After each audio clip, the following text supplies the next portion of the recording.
bons DM16 donc aucun karaté. Je l'ai vu, elle m'a vu et j'ai vu dans ses yeux qu'elle me voit torse nu en train de lui tirer les cheveux. Je la faire son papier du ghetto pour du papier, je me suis levé tôt. Fico bip bip, ouais ça vient de commencer. C'est les cités, ça prend pas la C. Wesh l'équipe, bon bah c'est parti pour une petite vidéo actu du mercredi.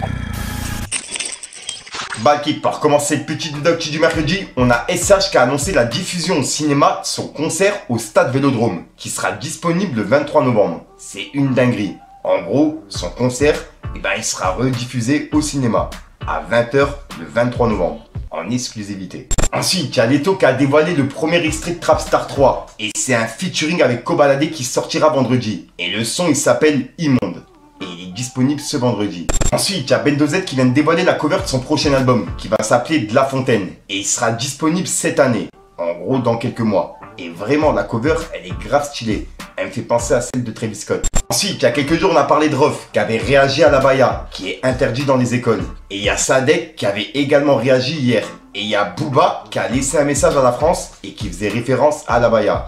Ce pays est clairement anti-islam. Ils sont juste trop lâches pour l'admettre et le dire haut et fort. Pourtant, ça crève les yeux.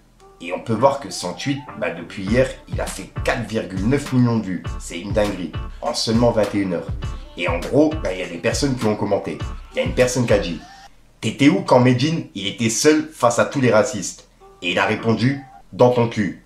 Et juste après, il y a une personne qui a dit: tu tweets ça parce que ton daron, il peut plus mettre de abaya. Et il a répondu: il peut, il a 84 ans, il va plus à l'école. Et il a mis un emoji mort de rire. Et juste après, il y a une personne qui lui a dit: toi aussi tu l'es, en insultant Allah dans ta musique. Mais t'es trop lâche pour l'admettre et le dire haut et fort.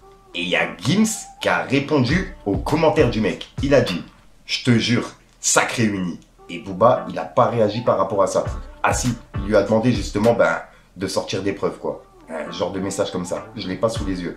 Je vous le mettrai à l'écran. Et ensuite, il a mis une vidéo par rapport à Maes et Gims, à l'époque du clash. En gros, Maes, il réagissait au message de Gims. Regardez. Ah ouais, c'est noir. Trop tard. Bersa, Bersa, toi aussi, c'est noir, hein. Putain. Mais c'est tout son entourage, vous êtes mort. Benam. Ah ouais. Mon gars, t'es chaud. Ensuite, en parlant de la baya, hier, on a vu que Sadek, il avait réagi. Et là, il vient de laisser 2 autres messages. Il a dit: à faire systématiquement. Dès qu'un nouveau sujet arrive dans les médias concernant les musulmans, allez vérifier les textes de loi en cours d'adoption. Vous allez être surpris. Parler d'islam, ça cache la pauvreté. C'est ça qu'ils appellent le coup du foulard. Et en gros, il réagit par rapport au délire de la baya, tu vois. Comme par hasard, ça fait polémique. Mais allez vérifier les textes de loi. À mon avis, il y a des lois, à mon avis, qui vont être adoptées. On n'est même pas au courant. Dites-moi dans les commentaires ce que vous en pensez. Ensuite, je suis tombé sur plusieurs articles qui parlent de Rof. Et c'est par rapport à des concerts au Maroc qui sont prévus, tu vois. Et à ce qui paraît, il y a plein de personnes qui demandent au boycott de Rof au Maroc. Et il y a des pages, des médias rap qui ont fait justement plusieurs articles par rapport à ça. Il y a eu Trésor du hip-hop, Génération Rap, etc.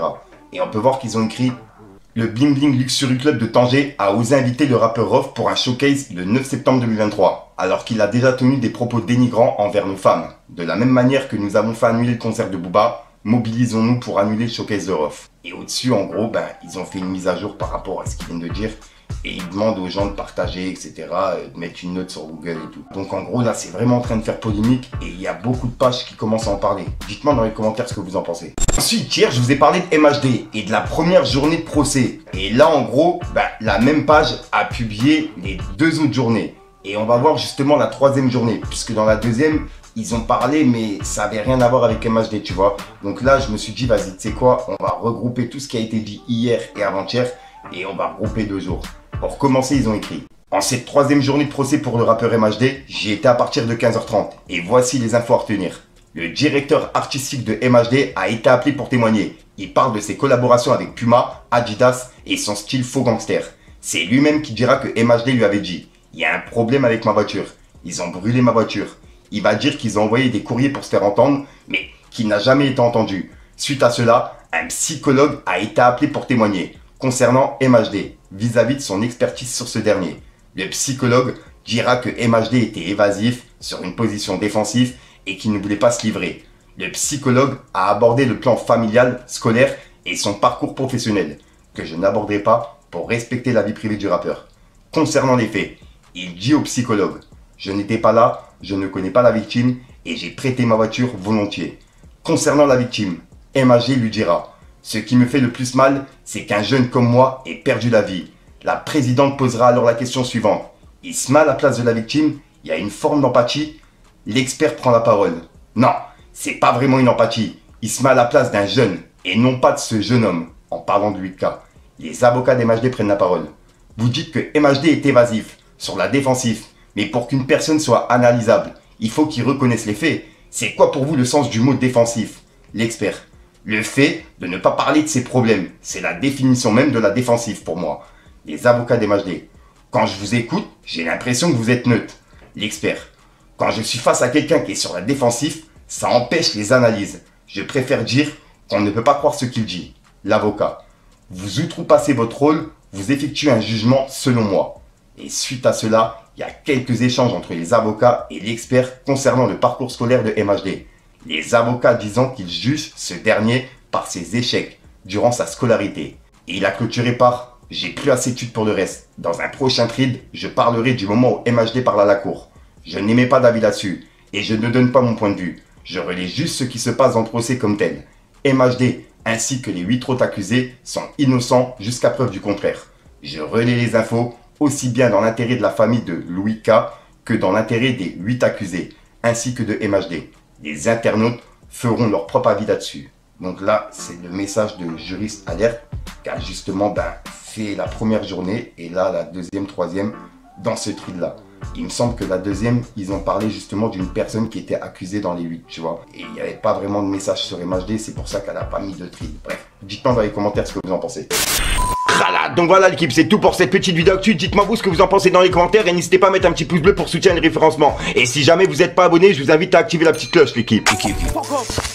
Fallait que je te parle d'un truc.